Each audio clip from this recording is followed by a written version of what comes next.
তো চলো দেখাই বন্ধুরা, শনিবার দুপুরে আমি কি রান্না বান্না করেছি। প্রথমে হয়েছে এই যে ভাত প্রতিদিনকার মতন, হ্যাঁ, আর তার সাথে হয়েছে এই যে মুগ ডাল।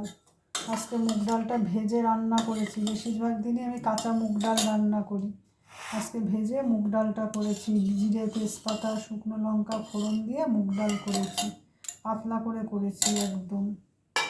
আর ডালের সাথে খাওয়ার জন্যে এই যে পটল ভেজেছি আর কুমড়ো ভেজেছি, দুরকম ভাজা করেছি, হ্যাঁ, দুরকম ভাজা হয়েছে। আর আছে এই যে লেবু, ডাল দিয়ে খাবার, এই যে।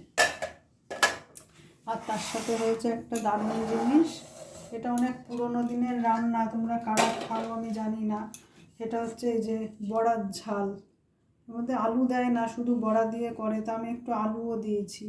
আলু দিয়ে আর মটর ডালের বড়া করে এই যে বড়ার ঝাল করেছি সর্ষে দিয়ে, হ্যাঁ। এটা আমার যখন শ্বশুর শাশুড়ি বেঁচে ছিলেন, ওনারা খুব ভালোবাসতেন এই রান্নাটা খেতে। আমি শ্বশুর বাড়ি এসেই এই রান্নাটা শিখেছি।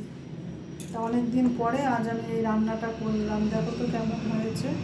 ওনারা এখন আর নেই, কিন্তু এই রান্নাটা করলেই আমার ওনাদের কথা মনে পড়ে, হ্যাঁ। আর আছে এই যে চাটনি, এই যে খেজুর আর আমসত্ত্ব দিয়ে চাটনি করেছি টমেটো দিয়ে।